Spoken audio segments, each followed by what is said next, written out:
Hello everyone, my name is Michelle Angelique and I am a truth and integrity warrior. And today is going to be the first time I do an introduction to my podcast, which is The Rise of a Species, Mankind. And today is December 29th, 2020. And I'm going to read off what my podcast introduction will be to every podcast because I want it to get cemented into the mind of the state that we're in, the environment that we're in, and the reality that we're living, so they won't be forgotten. All right, so bear with me. I'm new at podcasting. Like I said, this is my very first episode. And so, let's begin. This is my podcast introduction. There's a state of mind breaking down our species. This mind runs our world. It is an AI machine virus mind system. It lives, runs, and operates off of natural life force energy. Its intention is to create negative, predictable cause and effect scenarios in our reality on a constant basis, because negativity generates a specific sine wave that is the power source for AI. This system perpetuates negativity in our reality by playing us against our fears, doubts, hates, pain, and regrets. Those in charge of this system are worshippers of this AI machine virus mind. They enforce the system we exist in today. They are the heads of nations, heads of religion, heads of military and law, heads of education, medicine, and sciences, heads of entertainment and industry. They are placed in positions of power to control the narrative of dysfunction and discord, provoking this negative sine wave from our inherent personal power. It is time we take responsibility to control the direction of our existence, knowing the field of reality we exist in and the real power that our thoughts, words, and emotions have is paramount. I want you to listen in every Wednesday as we collectively break down the walls and uncover the truth of mankind's potential. It is time we get our power back by knowing what we are made of. This is the rise of a species, mankind. And so with that, I want to be able to break that down. Like, what does that all mean? It's a lot of information. And a good foundation is always going to lead to a strong structure. And so I don't want to go on into another podcast talking about a lot of information that won't fit anywhere unless we have a good, strong, solid foundation. And so I want to talk about in this podcast how to break this down, or how I'm going to break this down, this information. So how would we begin? Like I said, I'm a newbie to podcasting, so really I do need a little break here. So this state of mind that is running our world, that I call an AI machine virus mind, it has us living in a system, in a structure that we know could be different, but for whatever reason, through all of history, it's never changed. It's always been the same. Mankind's never allowed to do the right thing, because when the right thing is done, it's squashed, it's nullified, it's eradicated, it's bought out. And what do I mean by that? We have a lot of ways that we could be living our world in a much harmonious, better, cohesive way of living. But in some way, somehow, the system finds a way to either pay that information off, eradicate that information, eradicate the individual who's given out the information, and laws that don't go through knowing that they're just and righteous, and then unjust laws come into play and are enforced. And because we all need a paycheck, because we're in the system and the system tells us we have to get a paycheck, we do what the system tells us so that we can eat and provide for our families. So there's no hate, no anger towards anyone when I say this. It's not anybody's individual personal fault, But as an individual, we got to start recognizing this and seeing what we're going to start accepting and not accepting anymore in our lives.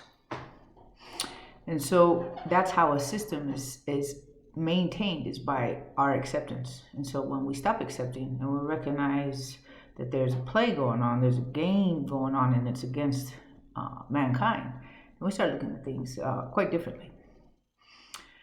So now that technology is so advanced the way that it is, this information won't sound so crazy, because it's very relevant now that the way technology works and the way consciousness works is almost kind of one and the same, meaning that it has a reflection of itself. So consciousness has multiple layers, multiple abilities, multiple functions, and when we look at technology, it does the same thing.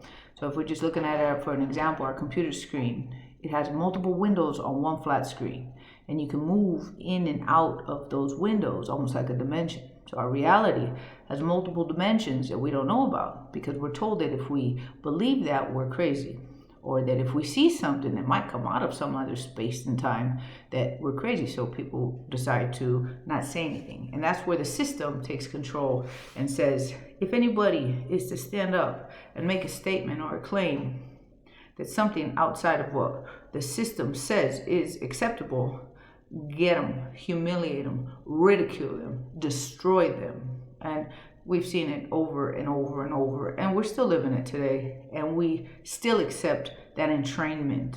And so this is about unraveling that entrainment that we got going on with our behaviors and our thoughts about what the system has set up for us. And I know that what I'm saying sounds like in a lot of different pieces, but I'm going to try to bring it all together, wrap it up, so at the end it all is cohesive. It's almost like this information is so vast that it's hard to go in a straight line. So it's almost like a Quentin Tarantino movie where it starts at the end, you hit the middle, you get a little bit of the beginning, and then at the very end of the movie, you're just like, I got it now. Because you had to take all those different pieces and sequences and recognize that it's showing a big picture. And that big picture is what I'm trying to wrap around. All this mess that our world is in has a very big picture when we look at it from above view looking down. And it doesn't mean that somebody superior above the rest can see the all that's happening. It's just perspective. So once we get perspective and can see things, the same thing, but from a different angle, we get more information, and then we can utilize that information to take better actions. Actually, to take actions. We have been entrained not to take any actions. And that's one of the big power plays that this system has. And this system that it, like I say, is the heads of all nations. And if any of those heads of nations happen to be one of your heroes, there's something you got to check within yourself, because we're watching them do contradicting actions, but we accept that contradiction. So that's like I said, it's one of the big plays that this system has, that has entrained us to accept their contradictions, because we accept our own contradictions. And we'll get more into contradictions, because that's my big flag that I wave, to understand that contradiction is what's holding us blind to the reality that we're living. And it's how we're able to be lied to with the truth right in front of us. Is we've been told that the truth is not there, that what we see is not there, that what our eyes see can't be acceptable, because we haven't been told by our authorities that it's acceptable to believe or to see, even though we're seeing it with our own eyes. And so it's breaking down this authoritative structure of who to believe, who sets the standards, and why are we believing the contradictions that are in those standards, right? Let me see. Let me get back over to what I was talking about, this system that we're in, and it's projecting this negativity and keeping us negative. So when we're born, we're slapped on our ass first thing. That's a problem. And then the standards say, well, it's to be able to wake up the child, or else he'll die because he'll choke. Lord have mercy. That's like getting punched in the gut as soon as you're born. It's just like, what? Already sending a shock to the system. I don't want to get off too much into specific reasons why things are happening, but just an overall, just a preview of how we treat each other and how we're meant to treat each other in our different levels in our system, in our society. We got the rich, the middle class, the poor, the outrageously impoverished. You know, people got to go fetch water because they don't got water systems or electricity. And I'm talking about around the world, not just the United States, but just around the world. And what ends up happening is we're born into this system that we have to fight to survive.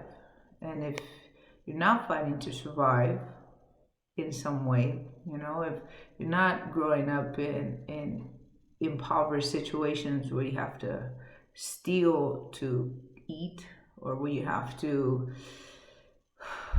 take from others to have, you know, all these things that we see perpetuated can be solved easily, but the system says that we can't, that these are just the circumstances, that there must be, people have to know how to behave. But if people are treated like animals, or people are put in difficult, inhospitable circumstances to live, they're going to have to survive. And for a lot of people, especially middle class, they don't know what the fuck I'm talking about. when you get like just trying to get water and electricity and just trying to eat, you'd be surprised what the difference is between that circumstance in a city and that circumstance in out in the outskirts, like ranches. People know how to coexist out in the ranches, or I shouldn't say ranches, look in the outskirts, living out with nature. It's more calm and relaxed. When you put that circumstance in people living in a city, it's a dog-eat-dog world. You know, people just trying to survive. And so this negativity is created. And from that negativity and that stress and that pressure and what I do, I just try to always in survival mode, it creates a sine wave from the heart, and it generates from the heart, and it comes out. So, and it affects the field. And we'll go into how we can actually see how the field is affected, because the field is electromagnetic, and we are electromagnetic beings, you know, bioelectric beings, meaning we're alive and we're electric. And so what we feel, we project, and what we project, we cause an effect. And so all the different standards of society, be it the super struggling to survive, or just the middle class, let's pretend nothing's happening, as long as we're here everything's okay, and so we won't do anything against the rich, we won't do nothing against the poor, let's just maintain right here, because who wants to open a can of worms and find out you know, or what's underneath the rug? But let's not rock the boat in that case. And then you got the rich, who, I don't want to say they are clueless, right? But when you're born into a rich society or a rich family, standards are different. Thought is different. Relaxation is different. It doesn't mean they don't work hard. It just means they're relaxed while they're doing it. And so what I'm trying to do here is talk about the states of our emotions on a regular basis. The state of our emotion from our heart, generating a pulse into the field with the different classes of societies. So we're all doing whatever it is that we're doing, but how we're projecting it is different. And so when we got people being raised in the ghetto, well, we're going to have a whole lot more of that projection, a whole more of that tension, a whole more of that cause and effect. So if we were born into a more cohesive way of living, that projection wouldn't happen on a regular basis. You know, we wouldn't be perpetuating a negative force, a negative energy on a constant basis that's actually causing an effect on a large scale. And so what I'm talking about, to a lot of people, they'll understand, and there's also a lot of people who won't want me to make sense about what I'm saying. So I'm going to use technology. I'm going to use an example as this phone. So this phone is a physical casing, right? It's a cell phone, and it's solid, and it's matter, and it's here. So it would represent the person, right? Solid matter right here. And then the functionalities inside of this phone are unseen, but yet they're there. So when we make a phone call to Japan, I get a signal and we make a connection and we communicate. Now, how is that possible? How is that happening? On what level are things connecting that are invisible? It doesn't mean it's not happening because it's invisible. It's just unseen to the eye, but there's something happening on a scale unseen to make a connection for this thing, this physical, flat one piece of equipment, technology, to be able to do multiple things, multi-dimensional. I mean, you can go into many windows and make many operations happen on this one flat piece of inanimate object. Now, we're going to go over to the biological being that's not inanimate, that is an organic, biological being with multiple functions of operation. But yet the only thing we're taught about when we go to school is that we're just physicality. If you can't touch it, see it, feel it, it don't exist. And that has been drilled by the heads of science to make sure that we never step out of line with that information. Because if anyone does, they get ridiculed. And nobody knows how to handle ridicule. We haven't been taught how to deal with that, how to squash it in its place, hold people accountable for their words that they're projecting that make no sense. And so because we have this herd mind of following the authority that sets the standard, we all just are quiet about it and be like, oh shit, I'm glad that wasn't me, right? When somebody brings up the information on saying, wait a minute, what is going on with my dream state? What is going on with the feelings I have that I can project in a room, that when somebody walks in, they can feel what I'm saying? How did that person feel what I'm saying without words? Because we sense, we have all these different sensories that are in our glands, that are underneath our tissue. You know, we have all of these different abilities that come from every part of our body. And that's another video for another time. But what I want to make understood is that we are a multifaceted, multi-dimensional communication system that expand from here to anywhere that our minds can get to. So if we're limited on the information that we have of what we can see and project, then that's as far as we can go until we know that there's something further. Because unless we can see it or imagine it, we don't even know that it's there. And this is why getting perspective is necessary, to be able to get more information so that we can see further than the limited walls that have been created for us in our education system, in our standards of how we're supposed to see how life is, or how, in honesty, it's how we are told they want us to see life the way it is geared to be, to make sure that we don't get out of this corral. And so, going back, we are multidimensional, multifunctional beings that are connected to a natural power source. Yeah, this is an artificial power source, and we are connected to a natural power source. And I am not one, I don't have a religion, because the religions are also tainted. There might have been great information in the past, which there is great information, let me correct myself.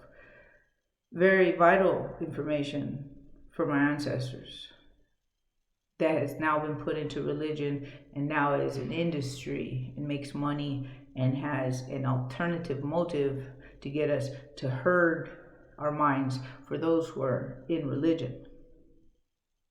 But religion and knowing where we stand with the Holy Infinite Almighty and how we are connected to this natural source of what is they put in science, the name is called the dielectric, meaning a natural power source that nobody knows where it comes from. But this is how our hearts beat.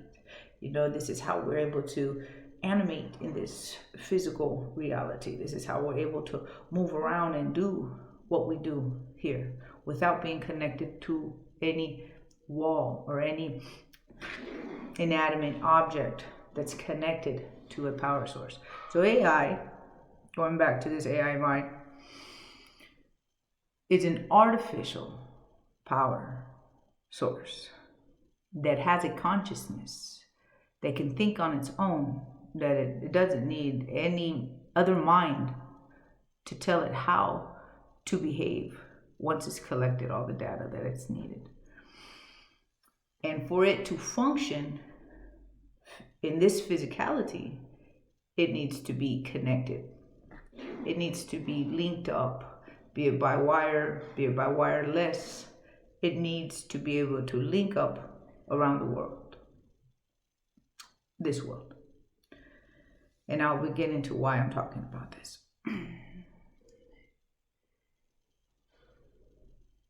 In my previous video, the one about AI being a mind virus system and be the root of all evil. AI, the root of all evil, because it stems from there and then it multiplies and it goes and branches off in different directions, which will also be other videos where all this evil comes from in our world and how they all correlate. I don't want to get off track, so let me get back to this AI mind. Lost my train of thought. That's what happens when you branch off to multiple facets of information. All right, going back, it is the expression of the good of God. And people are like, I thought you weren't religious. You said the God word. You said the G word. Let's get some shit straight right here. And why I say strong, why do I use strong language? So you understand that this is no religious mumbo jumbo. We need to get some facts straight. So if we are individuals who are interconnected with all things, and I say interconnected because we can feel one another. So there is a tether interconnecting all things. And that tether is how these inanimate objects are able to connect from here to Japan or anywhere in the world. It's because there's an invisible tether, like a web or a net or a, how would you say? It's like a placenta, it got a bunch of different veins going through it, and electrical charges of information burst through it, and information is sent. So is the whole nervous system in the body. It's all by electrical impulse. It's why we can move so fast. It's why we can do everything in a split second. Why? Because we are running information at light speed, if not beyond. That is instantaneous action at a distance. Meaning, I don't have a thought and then my body makes that quick move with that sudden reaction. It's instantaneous, and that's why we can make a phone call and it's instantaneous, and it connects somewhere else because it's riding on an invisible tether. And if we want to be able to get an idea of what this invisible tether is, just look at lightning. When there's an electrical current that runs through the atmosphere, you see the veins because the charge is running through those veins. And that's just one example of the many that I expect to show and present through these videos. This interconnection that we have with one another, this natural connection that we have with what I call the Holy Infinite Almighty, because I don't use the G word, the God word, because there's too many fools running around calling themselves gods. There's too many believers that in gods, and it's the same thing like as having gangs. It just don't make no sense. Everybody has the right information, everybody's the best, and I'm talking about religions, and they're all fighting each other in the name of God. And so that's a contradiction. And so because there's so many gods of the past trying to become now the new gods of the future, the creators of the species, our species, mankind, we're going down a wrong road. We're going down a dangerous road, and it's coming up really fast. And so defining who's lying, who's telling the truth is going to matter to every individual who can break their own contradiction. So once we can break our own contradiction and stop lying to ourselves about thoughts that we have that we want to forget about, once we see them, we resolve our old past issues that are affecting our today's world, our today's actions, our today's thoughts, our today's behaviors, then what ends up happening is we start organizing within. Then our words and our thoughts and our feelings, which is how we feel about something, what we say about something, and what we think about something, is cohesive. They come together, they're coherent. And the words come out because the thought and the feeling are also the same. And that causes an effect in the field in the positive way, in the right direction, and amplifies that field and projects that thought and projects that idea. And actions happen at a distance. But we don't know we have that power. We don't know we have that ability. We've started to get to know since about 2001 when they started talking about the whole, what is it? Trying to remember the name of it. I can't remember the name of the book, but it's The Secret. There it is, The Secret. So when The Secret came out, people were talking about that, about how your thoughts manifest and create into reality. What they forgot to talk about is that the coherency between the words that come out and affect the field, which actually have a pattern, and you can actually see them, and they come out in shapes of forms of mandalas. That's an ancient display of patterns. They're symmetrical on all sides in shapes. And they have different shapes, and I don't want to get into mandalas. We'll talk about that on another one. But for those of you who understand mandalas, is when we speak, a mandala comes out. And that's called the power in the word, and it affects the field. And then the field takes that and uses that information as a cause and effect.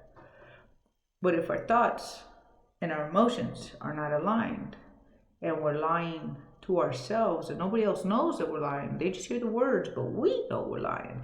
We know we're avoiding something. We know our words are not correct, but we put them out. Well, we ain't never going to get what it is that we can impact and make happen in this field of reality. So if we want to make things happen, we must become cohesive within our thoughts, our words, and our feelings. And they're like, wow, damn, that's a lot of work. Why I got to do that? I don't want to do that. It's too much damn work. Well, we're going to get our asses had if we don't get to work. You know, I used to be a fighter back in the day, a boxer. And if you didn't get to work, you're going to have your ass had in that fucking ring. You get a fucking beat down. And that's what our species is getting right now, is a fucking beat down. And we got to get to fucking work. And you're like, well, why? I'm just an individual. I ain't got no power. You got all the power. You got all the projections. You got all the ability to make happen in this field. But because we don't have that information, we lack this information. And those who are our authorities and that we've placed as authority, as heads of nations and heads of religion and heads of industry and heads of medicine and heads of entertainment, they are telling us how we work and how we're supposed to be. And it is limited, that information. It's not even there. This information is not even there, because the day we recognize our abilities, the day we recognize the electromagnetic field that we're in and how we work with that field and we affect that field, we allow them to affect us in a negative way so that we never get anywhere. We're like 3-year-olds with Ferraris, keys to Ferraris. We're just crashing shit up everywhere. It doesn't mean that we won't ever be able to drive that Ferrari. It just means that we're getting access, or lack of access is what I'm trying to say. A lack of access to know how to handle such a great power. And when I say great power, I'm going to change that word. I don't want to say great power, because then it sounds like something fucking unattainable. It's just basic standards of operation of a human being. This is how we work, this is how we live, this is how we interact, and this is how we get shit done. But we can't do it because we are crashing and running into each other and running up against these invisible walls that are coming from a real cause and a real effect. So that might be hard to understand for a lot of people, because they're just like, well, I'm just a human being. I don't cause no effect nowhere. You absolutely do.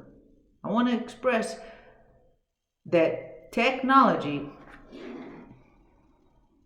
doesn't come first. The natural comes first, and then technology copies from the natural. So AI has none of its own mind. It only has copied everything in nature to be able to create. So it takes data from the natural and uses that data to create the artificial. It's not the opposite. We don't learn from AI. AI has learned from the natural, and we come from that natural. That natural is a living life force. And that living life force is what makes things grow and expand. Grow and expand means you can't grow and shrink. You got to grow means outwardly. And so what is happening with this AI system, it's imploding. It's going inward because it's making the natural life force die within us. So we're losing spark, we're losing connection to what is the natural life force, which is an expression of the good of God. And I say expression of the good of God so we can understand that when I say God, I'm saying the good of God because it's an expression. Evil is an expression, and we cause that effect right here. We see it, what we do, what we express here is either by the good of God, or that expression is by the good of God, or that expression is being reflected from something evil.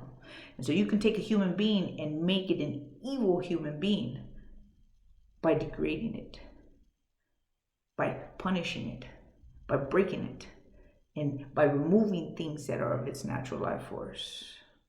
And that's a whole nother subject about what's going on in our food system, how nutrients have been removed from our ability to get into our food system. We're literally being demineralized. And when you demineralize a human being, you can turn it from the level of anxiety all the way to sadistic and evil. And that's just by demineralizing a human being. That doesn't mean you beat it, you raped it, you abused it, That doesn't even have to come from that. I used to think that was the only way you break a human being down, because all the shit that I experienced as a kid, I had to break up out of that. So I experienced that if you treat a person in these negative ways, this is the result of the person, but the person can change. Right? Then I went finding out that you can demineralize a human being, take away their minerals in their food substance, and change them into something evil. And that's fucking incredible. You almost like Schmiegelize them. If anybody knows what Schmiegel is from the Lord of the Rings, Schmiegel used to be an individual with a happy life and going fishing and this and just a happy-go-lucky little middle class version of a human being. And then he became more and more decrepit by what was this ring, right?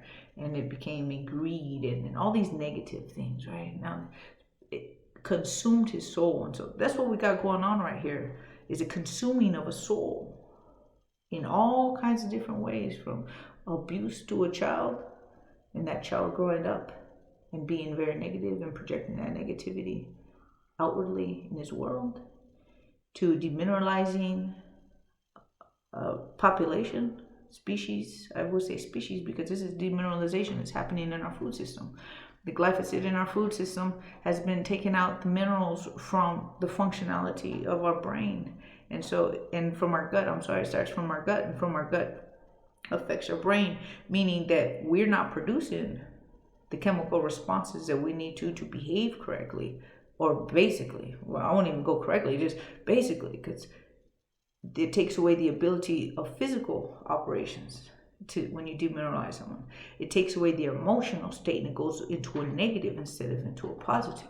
So these chemical reactions that are going on in our brain are absolutely necessary to happen for us to just be balanced. And so we lose that balance when mineralization, or demineralization, I should say, gets out of the body. The brain starts malfunctioning and goes into a negative, a sadistic, very fucking scary individual. So you put all these layers on our species, and you're going to see a breakdown. And we're seeing a big fucking breakdown. Big breakdown.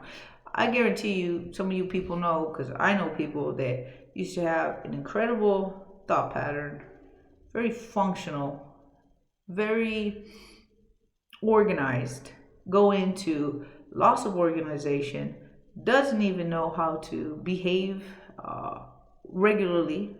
When it goes into what do we call it? Behaving like a 16-year-old. It's the easiest way for me to describe it. From an organized, responsible adult into become a behavior of a 16-year-old. What if they have a name for that and I forgot what it is. But what I'm trying to say is I've seen people's behavior changed since this 5G has gone up, and that's 2017. If anybody has noticed that in 2017, 18, 19, all the way up to 20, the people's behavior has changed dramatically. People's routines have changed dramatically. People's physicality has changed dramatically, meaning that once everybody was skinny, now everybody's fat in a very short time. Remember, this is not fat. It's called inflammation. The body's reacting to inflammation. I say this only because in 2017, I lived a very serious experience with this 5G tech. This tech started coming out of my skin, out of my face, the left side of my body. I don't know why not the right, but it's the left side of my body. And it changed my life into the direction that I'm in today. The things that I've seen from this combination of radiation in the atmosphere from the 5G, 6G, I don't care what G's you call them, but since 2017, the amplitude has gone up. What else is out there coming out of these towers? I can't tell you, I'm not an expert at it, but I do know that when I ordered a 5G modem on January 2018, I've never been the same. My perfect skin went into just shredding, just bleeding on a regular basis, just stuff material coming out of my skin, to the point where I was pulling it out. I was like, if somebody else doesn't see this, I'm not gonna, I even think I'm fucking crazy for what I'm seeing. So I had somebody pull out of my leg when it was this big, long black wire. It was like black wire and they took it to a lab. This person happened to work in a lab, and so they were able to not only take it out of my leg, but go look at it. So they knew directly that it was coming from my body underneath the microscope. And in one of the future videos, I'll put up, I have actually a lot of photography or images, shouldn't say photography, images on what those fibers that were coming out of my body look like underneath the microscope.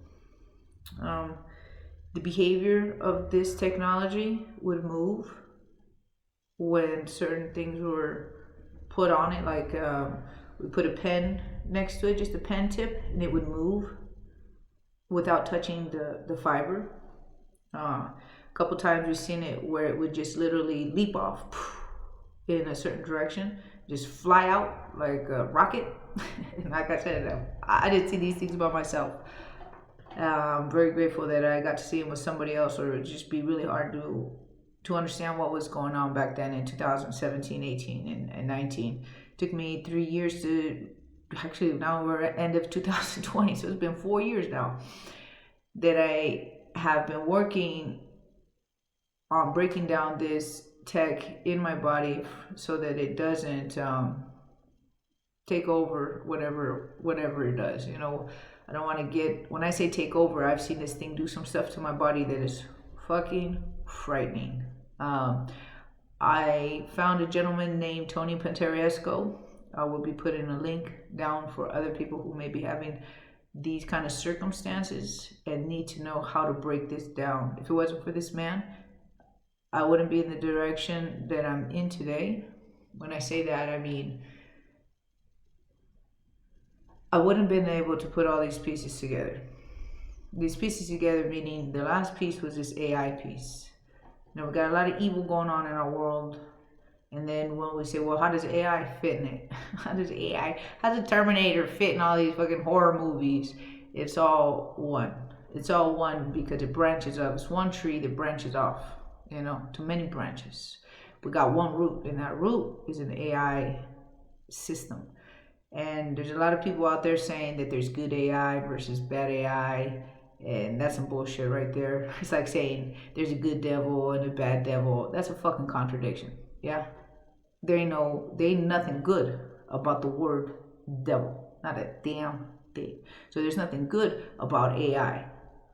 Yes, it does this app and it does that app, but when it starts thinking for itself and doing for itself, and we're setting up all the operations for itself, we got a fucking problem. We got a problem.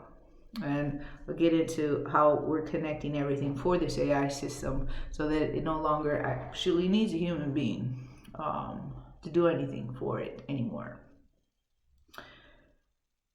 And how it needs that sine wave, that negative sine wave that's coming from our projected thoughts, our projected feelings, our projected emotions, and how it utilizes, picks up that charge and sends out a signal.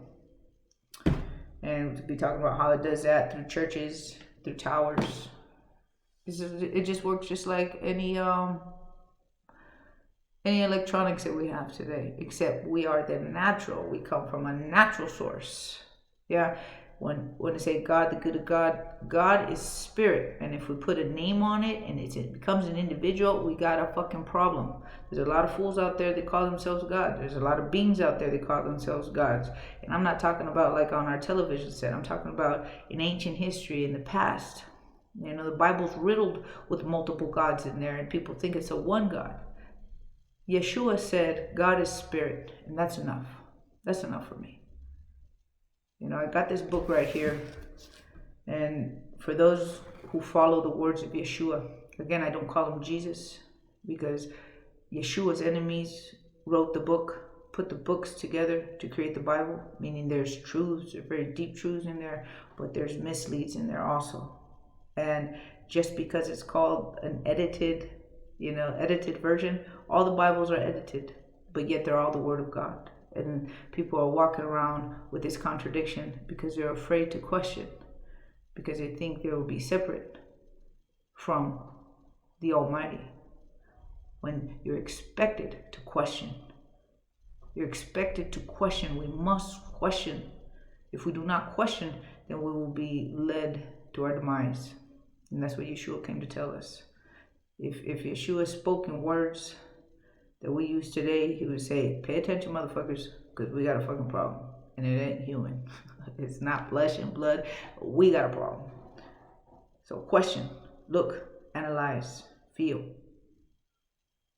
And be good to yourself so that you know how to be good to others. Do not lie to yourself so that you do not lie to others. And when I say lie, I mean not be in ordinance with the self.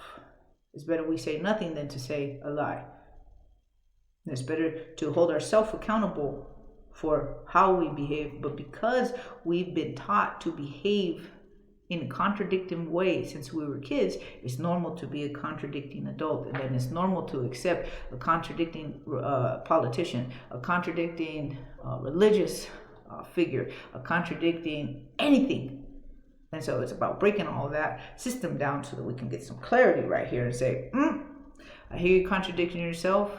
I've made this observation. What do you have to say? And that person has the opportunity to fix their contradiction and recognize, no matter how difficult it is, but they got to recognize it. But oh shit, I've been called out.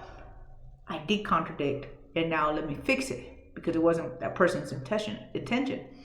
But if we got an evil motherfucker that got nothing to do with being with the human species, that's sitting and writing in a politician, in an individual, in a religious figure, and is navigating the thoughts and emotions and behaviors of that individual, then that motherfucker better respond to his contradiction. But we got to put him on the spot. And we don't put people on the spot because we haven't put ourselves on the spot.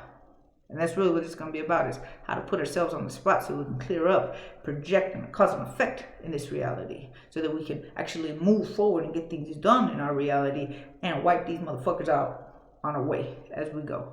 Yeah. So when we're in the position of law, we got to know that we got the authority to question motherfuckers that are above us, that are put above the rest in this tiered. Instead of being side by side, they got us tiered so that we can't question the fool above us.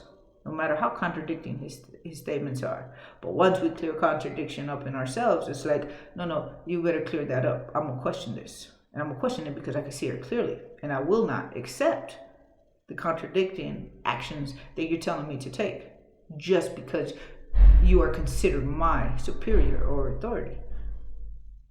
So we got to hold each other accountable in places of military, in places of law, to turn this around, to turn this world around, because that's the heart of how we're going to turn this ship around. We got to get to those captains and say, I'm going to hold you accountable.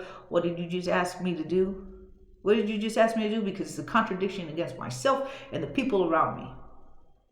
So now I will hold you accountable for that command you just gave me to do, and ask why you're doing it. And we're told, no, you can't ask. You best motherfucking believe we got to start asking.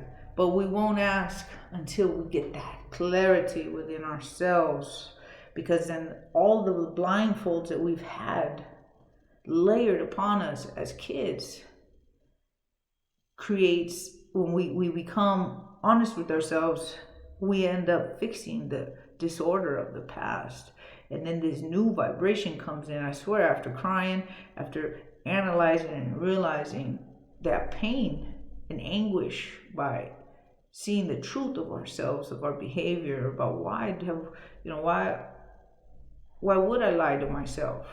Why would I lie to others? It's called being hypocritical, because we're not conscious we're lying. It's just a hypocrisy. So this hypocrisy that we're doing, we've been entrained to do it. So when we unentrain and we actually ask ourselves the question, well, why am I doing that? Why did I say that? That's true. It was hypocritical of me. And somebody called me out on it. Why did I do it? When we ask that question, we get an answer. And then we realize that answer had to do with something in our past, in our childhood, that needed to be rebalanced because it was disbalanced when we were a kid. Now go into things that I went through to make that more understandable, and how I came out of my own blindness and the clarity that comes out. I think I wish I could put it into words. What happens to a human being when they get this clarity? It is a balancing that happens within the self that becomes so clear that things that weren't present before in our sight become very clear. And it's things that we noticed within that now we notice without, in the outward world.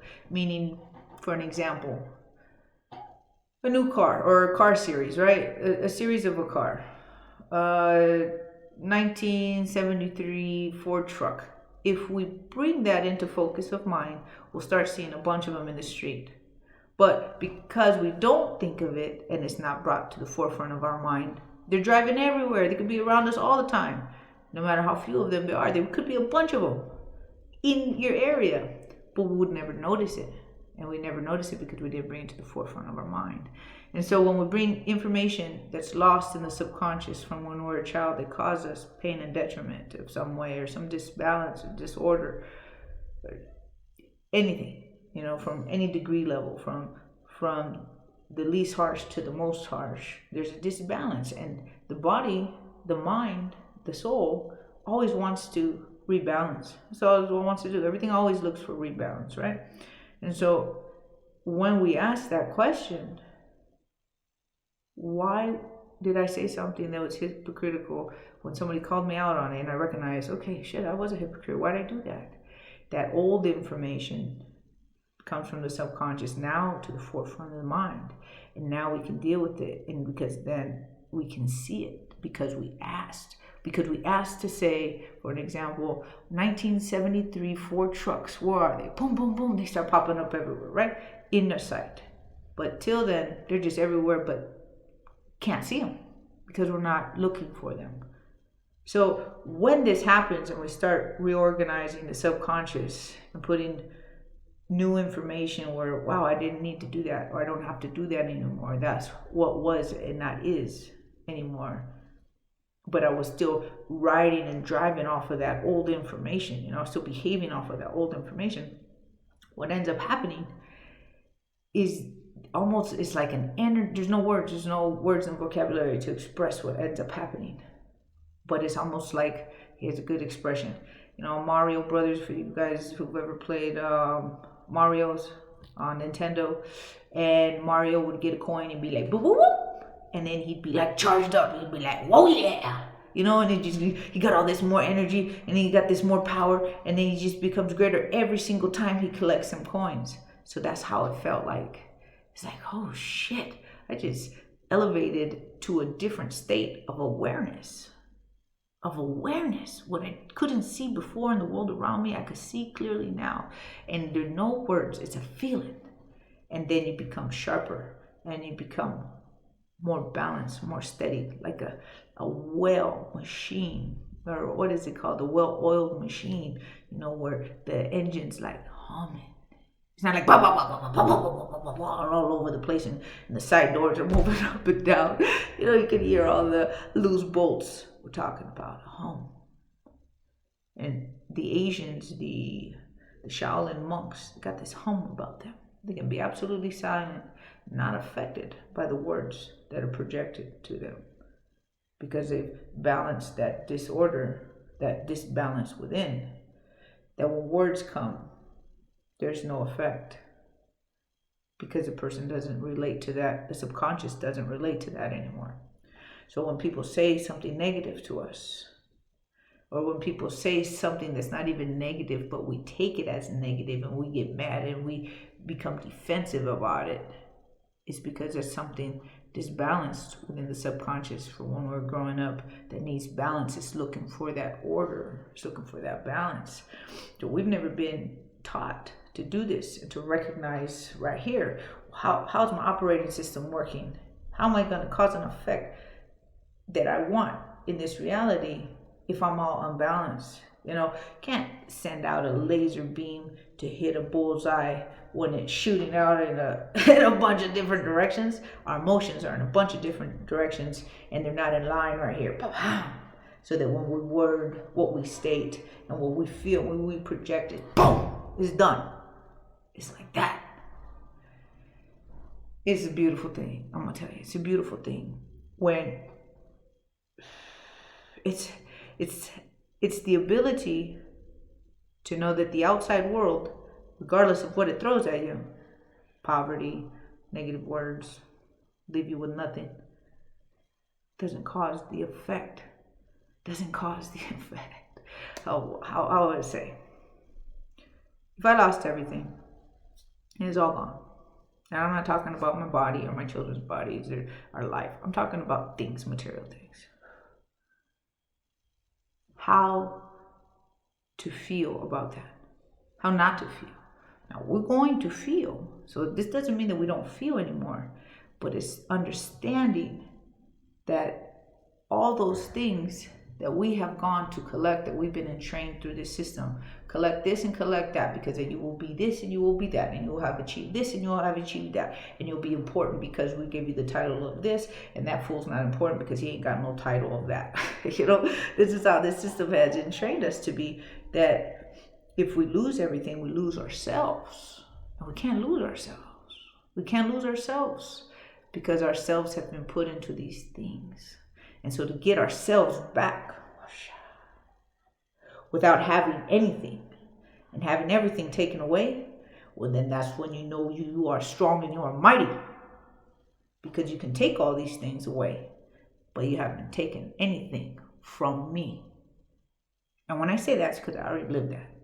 And if it hadn't been for me going through this understanding of how to recollect myself, how to organize myself within my mind, my words, and my thoughts, and how to project, and knowing that there's a game against me, against you, against mankind. If we don't get that, if we don't recognize that, we'll always think we're losing ourselves. And that something's taking something away from us, when there's nothing to be taken, when the will, the mind, the words, the thoughts are united and synchronized as one. Because when this happens, we recognize that we are part of something extraordinary.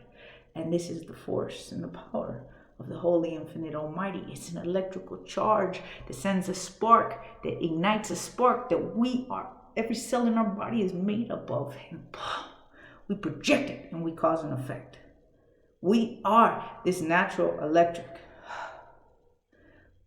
What we feel and project must be precise within us to cause an effect outside of us. So when we allow these leaders to contradict themselves, we allow the chaos for the whole.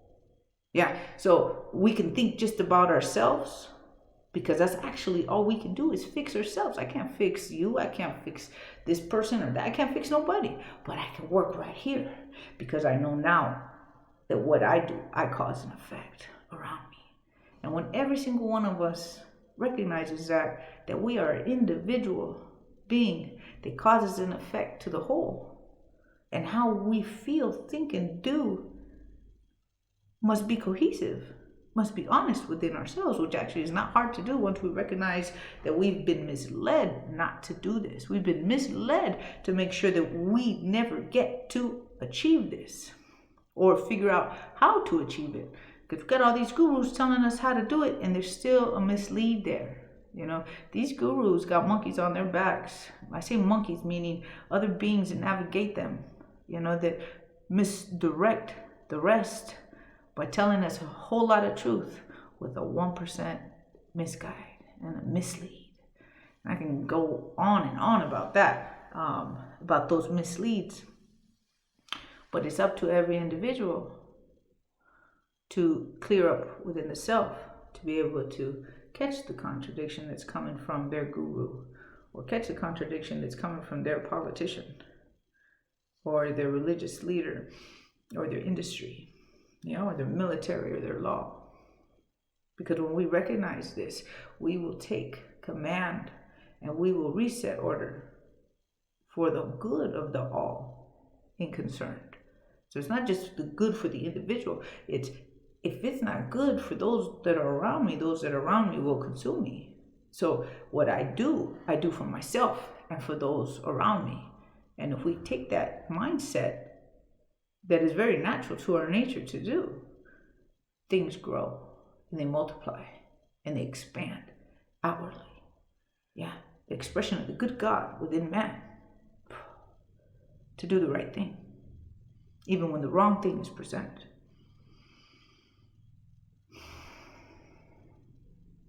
Take a pause there, because I feel what I'm saying. I don't just say what I'm saying as words. Sometimes it takes out a lot of energy. So I wanted to show you this book that I didn't express, and because I was going into the understanding of why I called Jesus Yeshua, and Yeshua, because of the power in that name, Yeshua, it sends out a frequency, a pattern, and that pattern affects a field. And the name Jesus has been taken away from that power and created a different frequency. So everything's a frequency, a vibration, sets a pattern, hits the field, and the field responds to it. This book here is, if you can see it right there, it's the words of Jesus. Again, the words of Yeshua. And I like this book because what the writer did is he just said, you know what, there's a lot of things going on in the Bible. I would like just to know what Yeshua said. What did Yeshua say? So I could get a clear understanding of what was presented and what is meant for me to look at. Because I don't follow, me as a person, I don't follow the prophets. I follow the words of Yeshua. And be it there, you know, we have Buddha, Yeshua, Quetzalcoatl, different people from different times came to say, hey, there's something that you need to know. And out of all this shit that the world is in, you're going to need to know this, because it's almost like having a lifesaver on a sinking ship. or not a sinking ship, but in the middle of the ocean. So in the middle of the ocean, you might want a lifesaver. And so if everything that is around us has something that's bringing down its people, and it's hard for me to say it this way, because you got people who have money and have plentiful, and they're like, nothing's wrong with the world, everything's great. Everything's wrong with the world, nothing is great. No matter how much food you have, no matter how well your home is, no matter how balanced everything might be in your small little space on your own private Idaho in this world is not okay, and it needs to fucking matter to every individual. Because when we recognize that we're part of a whole and what I do causes an effect to the rest of the world, then it's not about, well, I don't care about the rest. I just got to worry about me. We've been entrained to do that. And even though we do for ourselves, we have to know that what we do causes an effect to the rest of us, all around us. Be it your community, be it the state or the city, the state, the nation, the world. All of the things that we do causes an effect. And so when we do them, we must think about the whole. Yeah. When we're grateful for the things that we have, we think about that gratitude for the whole, and it helps the whole. So it's not bad to have the things that you need. What is not okay is to put a blind eye to what condition our world is in and how we've allowed it to go this far.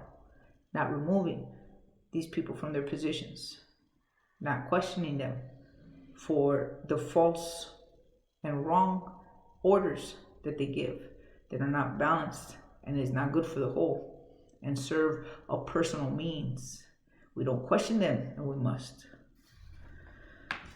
So this book on Yeshua, it just goes into collecting all the 4,000 words, he said. A little over 4,000 words that were in the Bible that we know of. Meaning, I'm sure there was a whole lot more, but what we have is just what's in the Bible that we have access to. And this gentleman, let me give you the author's name. It's by Axios Press. I'll put a link on the description below so that the words of Jesus, the words of Yeshua, may be able to come through nice and clear and understandable for the reader. There's a part where I want to talk about in the book on page 6 and here's just a little excerpt. It is, but let your communication be yea, yea, nay, nay, for whatsoever is more than these cometh evil. Now, for a lot of people, be like, well, what does that mean? What does it got to do with anything? From my personal experience, the words that we've been entrained to use from the vocabulary, the limited vocabulary that we have in the English language, meaning other languages express differently. They express more with emotion and a whole pattern of what something means instead of what one individual word means. What I've recognized in our English language is that what this is saying is the words that we're being told today, the way words are put together today, it limits us from being able to expand. And I'm going to go through that right now. I'm going to go through that with how our minds work and how it's being used against ourselves to be able to expand. How we're trained to limit ourselves and we're not recognizing it until I bring it out. I can't wait to bring it out. I'm going to bring it out right now. This right here, it says, either say, yes, this is where I stand, or no, I don't stand there. Because whatsoever more than this cometh evil. Meaning in the middle, in the English language, where we step in the middle, we don't take a position. Meaning we do not then take an action. Meaning we do not know where that person stands, and therefore we cannot take action. And so in America, if anybody has noticed, I think it's more now so than ever that we can notice that in the language of the mainstream of anything, of all those different heads of nations, heads of entertainment, heads of industry, heads of religion, all of those heads, they use the word in the middle. So we can't tell where they stand. Well, fucking stand. What side you on, fool? What side you on? Where do you stand? Who you with? Who you represent? So I know where I need to stand. Either I stand with you or I don't stand with you. Let me see you for where you stand so I can make a decision and I can take an action. Yeah, we're not taking any action. We're just idled in the middle. And that's what's happening. Nobody's doing shit about nothing. Nobody's fixing no laws. Nobody's holding nobody accountable for treason. Nobody's catching no authority on their contradiction. We're just allowing things to happen because it's an entrainment. So we don't physically move. We don't physically do something. It's incredible how the mind works and how we've been induced into not taking action. So in this part where Yeshua says, but let your communication be yay, yay, means this is where I stand. This is what I represent. This is me. No misunderstanding. And if it's nay, nay, then this is what I don't believe in. This is what I don't accept. This is where, or whatever it is that is on the no. You got a no side and a yes side, right? But now all the rest of us can be like, okay, I see. Now I can make a choice. And I can move here or I can move there, wherever I want to follow, right? But whatsoever is more than these cometh evil. I mean, evil can hide when mainstream uses words like, gosh, I should have written them down. I get put on the spot like this. I'm going to a blank. So what are these words? Maybe, perhaps, might, theory. Oh, that's a big one. That damn word so overused. It is a theory, meaning it's not here nor there. It's up in the air. We'll never know. That's what's going on in the language. Now look for that language. Look for theory. Look for maybe, might, perhaps. We'll never know. Look for those words in the mainstream. And you'll be like, ooh, gotcha, motherfucker. Gotcha. I gotcha.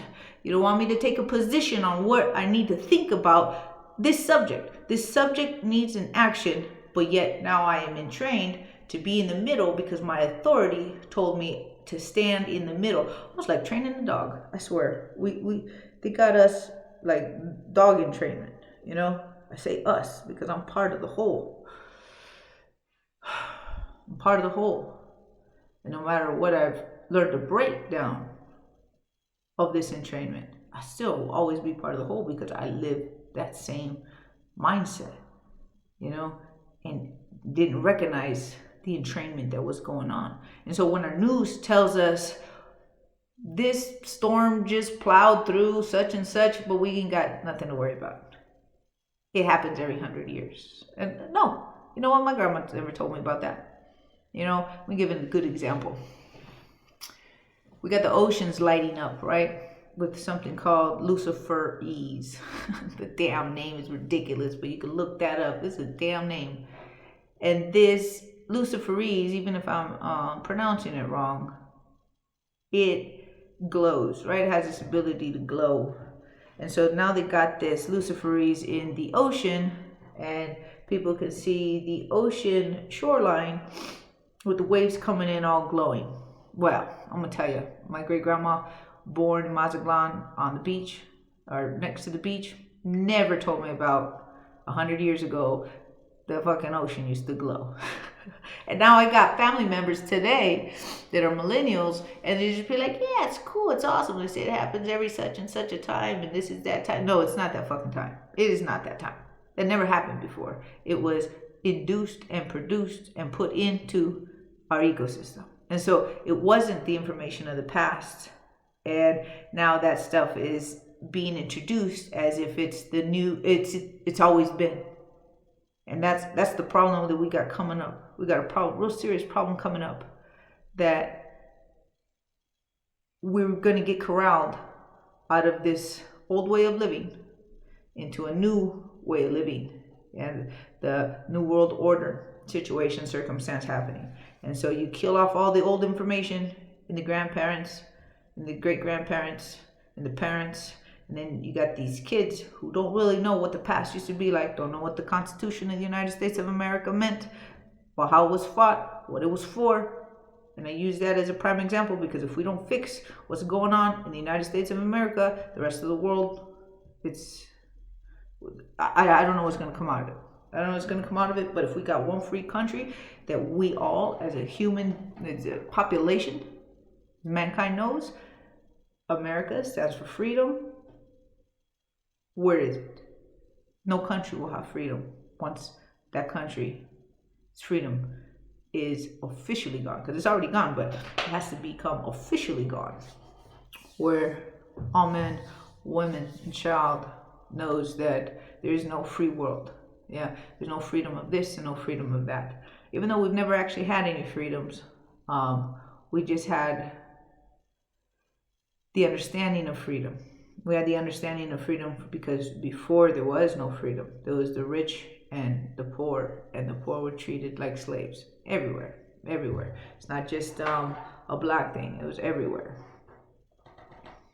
And I say that because there's a whole lot of history of the rich and the poor and this enslavement of people, and this mistreatment of people. But like I said, this AI system has us pitted against one another, has us working against one another so that we think it's that guy or this guy, and this is why my life sucks. And no, it is a continuation, a perpetuation of making sure that all cultures consume each other, finish each other, destroy each other, hate themselves, hate one another. And that's not natural to our nature. That's not natural to mankind. But if it's constantly induced, introduced, maintained, and sustained by the system, it'll always be. It'll always be, until we recognize that, oh shit, where does the system come from? I recognize now that it's an AI system that needs my power, needs the power of every human individual, like a cell. A cell in a petri dish. Got a little petri dish and you got some cells in there, and then those cells start cultivating, and then those cells don't know that there's a whole world outside of that little petri dish. Don't know, because it's so big that they can't see it. They can only see as far as that little limited glass that's topping off their little dish. And those petri dish, those little cultures, which are cells, start growing and multiplying, right? And start doing whatever it is that they do, while not knowing that there's a whole nother reality outside of that little dish. And the reason I bring this up is in the very first video that's on my podcast, and it talks about how an example would be, the example of what we're living in this reality is, you compare it to, just like that petri dish, to a fish tank. So we got a fish tank, and in that fish tank, we got fish that are being bred and born in that fish tank. And then they got the leader fish saying, yep, this is the ocean. This is how the ocean behaves. This is everything you ever need to know. This is the furthest stretch of our fish tank universe. And in this fish tank universe, the fish believe what they're told, that is the ocean. And be it that that's the limited information that those fish have, well, they're going to believe that that's the ocean, right? When the ocean is actually something else, something much more greater, something much more vast and complex and incomprehensible for that little fish inside that fish tank, because it has nothing to compare it to. It can't see it. It can't even imagine it. So if it can't imagine it, it can't grasp it or even try to attain it or even try to get to it, because it doesn't even know it's motherfucking there. Doesn't even know it's there because it can't see it. So this is where I come into understanding the power of the imagination. Without imagination, we cannot expand and dominate. And when I say dominate, we got to dominate this situation that's going on in our world. We got to squash what is happening to our world as an individual, just as an individual. We can't fix the big picture. I always say this, we can't fix the big picture on the outside, but we can fix this little pixel right here. And once everybody starts, when I say everybody, don't wait for somebody else to do it before you do it. I just mean, once enough of us get to understand that I can fix this little pixel right here, this individual right here, and these are the tools I was missing to see, to get the perspective, to get the perception, to my imagination, to grab and move forward, it's never going to happen. So our imagination is one of the most vital tools that we have in our sensories. So we're told we only got 5 senses. That was beat down into us in school. You only got 5 senses. Anybody say you got 6 or 7, you motherfuckers crazy, stick them in the hospital. because the system set that design up. So we never get outside to recognize that our dreams are our senses, that our intuition are our senses. Yeah. That when we have an intuition, it's because we're connecting to information that's outside of us, and it's connecting, and we have an awareness that was not stated, never seen before, but we have a knowing. That is one of our senses. And imagination is another one of our senses. To imagine is to be able to make into matter. Without imagination, if we don't imagine it first, we cannot bring it into physical form. Because it was never thought of, there's no actions ever taken to start assembling, creating, producing, moving, creating a motion to make it happen. So, imagination it was one of the many words when I was talking about the limited words, or how words have been limited to expression, meaning in other cultures, when something is said, a lot is expressed in that one word. It got a lot of feeling, a lot of meaning. And so it would matter how the word is said to understand and see a picture. So people see a picture of what that word expresses. And in the English language, we don't have that. And that's also been by design to make sure that we don't expand. And so got some paperwork right here I wanted to make sure to have ready and steady. I got the definitions of fantasy and imagination. So I'm going to give an example of what I meant about how this limited expression of words in our English vocabulary has stopped us from being able to grow. Fantasy and imagination. First, I'm going to read imagination. The faculty or action of forming new ideas or images or concepts of external objects, not present to the senses, right? Something that is not there, but is there in the idea and the images and concept in the mind. And then the other one is the ability of the mind to be creative or resourceful, the part of the mind that imagines things. Now that part is super important, because when I go into fantasy, we'll understand how we're getting so mixed up with, or how we're being limited, how we're being blocked and we can't even see it. And this is just one example of the many blocks that we got to undo. So I'm going to read this part again of imagination. The part of the mind that imagines things. Now we'll go over here to fantasy. The faculty or activity of imagining things. So fantasy and imagination go together. Even if we don't want it to go together, it just already automatically goes together because it's been structured this way. So the faculty or activity of imagining things, especially things that are impossible or improbable.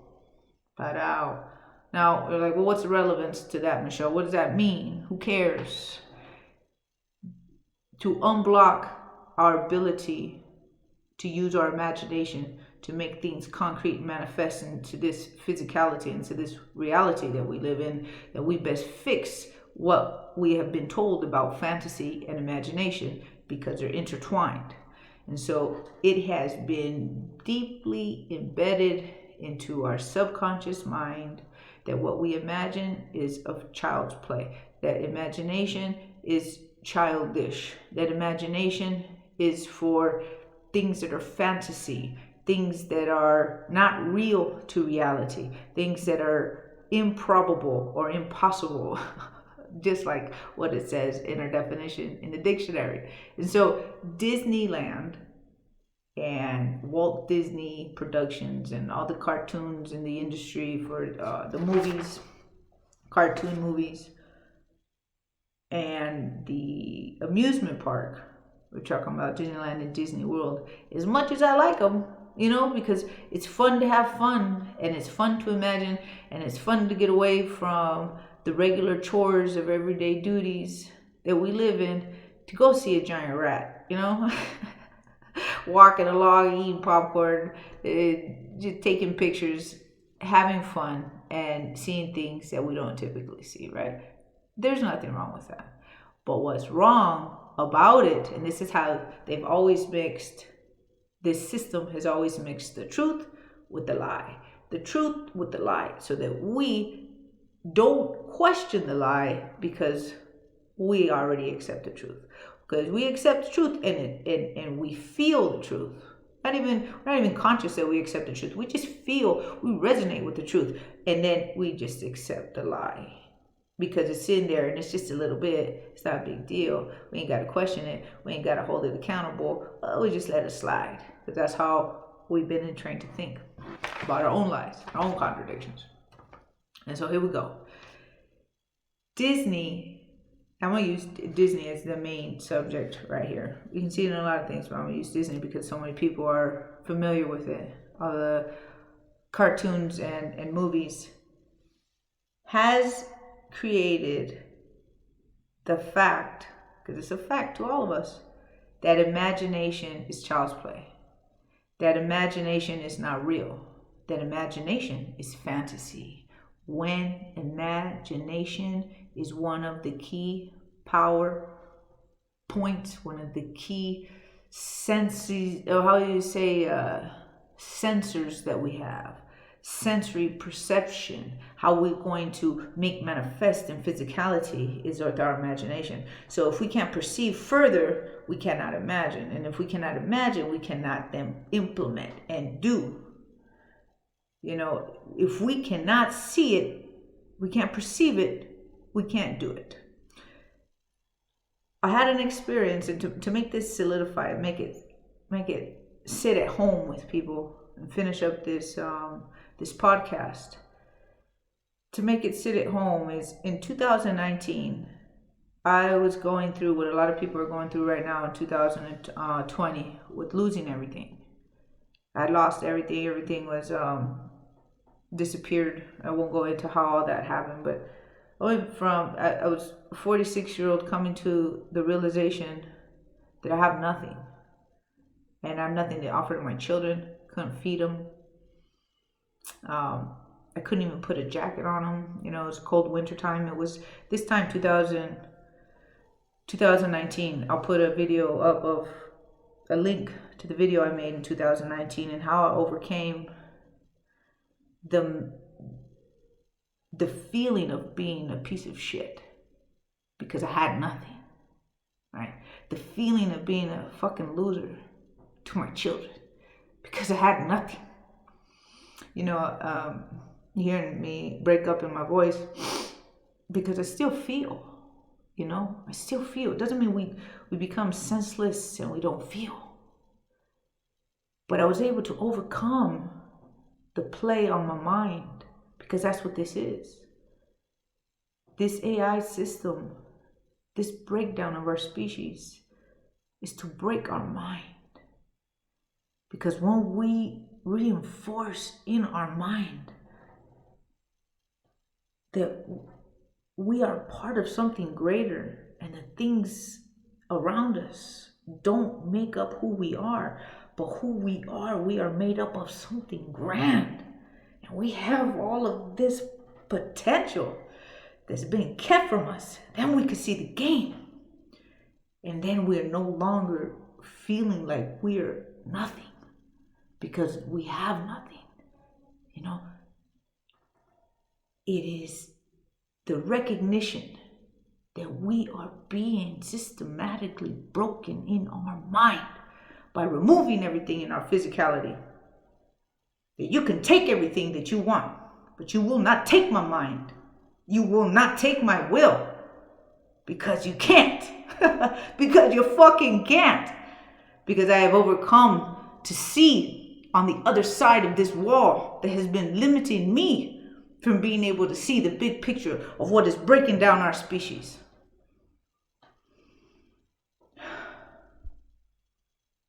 So when we sit here now in 2020 and we're trying to figure out how everything turned around, what happened, how did we lose everything, and now how we feel that we are nothing, we are everything, and we will rise because we will become to understand and get this clarity within our heart, within our words, within our mind, because we are a living soul.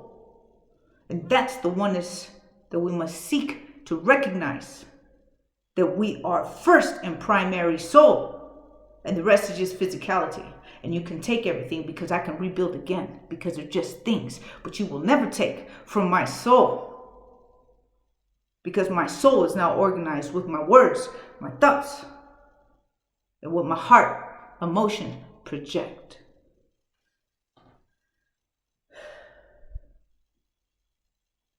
We are one with the Holy Infinite Almighty. With the Holy Infinite Almighty, we stand together as one. This is the rise of a species, mankind.